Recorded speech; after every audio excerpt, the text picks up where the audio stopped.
Russia's invasion of Ukraine is having a widespread impact. The global economy, which is already in a tailspin from the pandemic, is feeling the weight of war. Over 2 million Ukrainians have fled the country. Police detained nearly 5,000 protesters in Russian cities over the weekend, and countless groups are being impacted by this conflict. But women and girls are being hit particularly hard. On this International Women's Day, experts warn that as they try to escape conflict zones, they're at an increased risk of sexual assault and rape. Meanwhile, there are around 240,000 pregnant women in Ukraine. Since the invasion, they are often giving birth alone and in poor conditions. 80,000 of them are delivering in the next 3 months. One pregnant woman in Kyiv shared the terrible things she has witnessed while staying in the cellar of a maternity hospital in Ukraine's capital city. I saw, women are giving birth just in here in a basement. And they were all in blood because they'd had, for example, C-section. And then again, the alarm started and they need to go down. So basically, they didn't even have time to lie after the C-section. It's terrible. It's a terrible experience. Joining us now is Jaime Nadal. He is the United Nations Population Fund representative in Ukraine. Jaime, welcome. You are in Ukraine, so tell us how the UN Population Fund functions during wartime. What are the logistics, and what are the services your organization can provide to women and girls there? Well, thank you very much. And let me start by saying that the situation is completely dramatic. The scale of the disruption to the basic health services that women need in order to look after the reproductive health is completely disrupted. You said it. I mean, women are having their deliveries in makeshift shelters, in the basements of buildings, even in metro stations. And we're not talking hundreds, we're talking thousands here.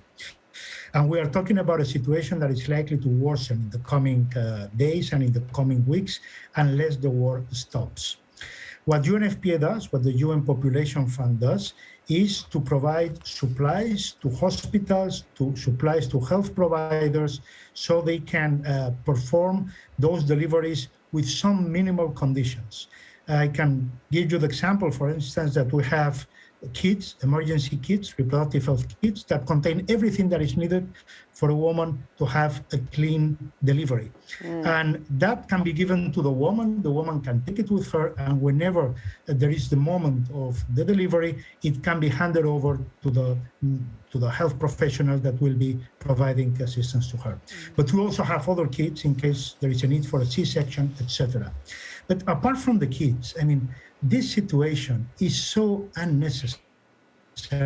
This situation is so dramatic, and it poses such a risk to the life of women for nothing, because there is nothing that justifies the situation that is happening these days in Ukraine. What we need, apart from delivering this humanitarian assistance, apart from having humanitarian corridors, apart from establishing supply lines that enable us to get the supplies to the hospitals, what we need is the war to stop.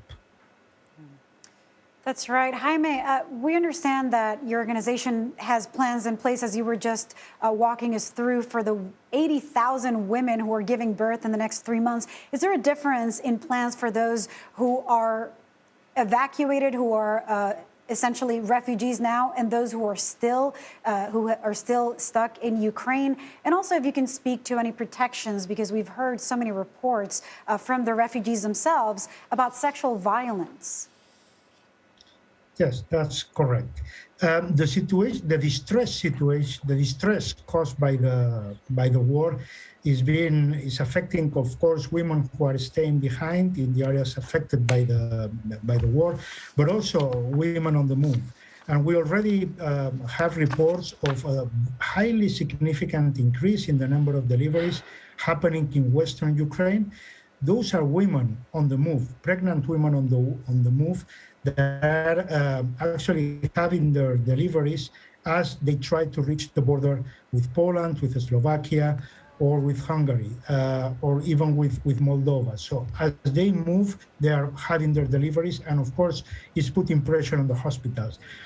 And something very important, most of the supplies that the health sector utilizes in Ukraine are national supplies, are domestic supplies, are medicines that are procured at the country level. And the country is running out of those supplies. There are virtually, because of the disruption in the supply lines, there are virtually no supplies anymore in many of the hospitals. Essential medicines are lacking, and even doctors cannot perform those necessary surgeries and C-sections, etc. And women who are on the move are not just at risk of unsafe delivery, they are also at risk of falling into the trafficking networks that we know are already working, not just in Ukraine, but also in neighboring countries. And again, this is something that poses a huge risk for their life and the life of the children that travel with them. All right. Jaime Nadal in Ukraine, thank you so much for joining us. We appreciate it.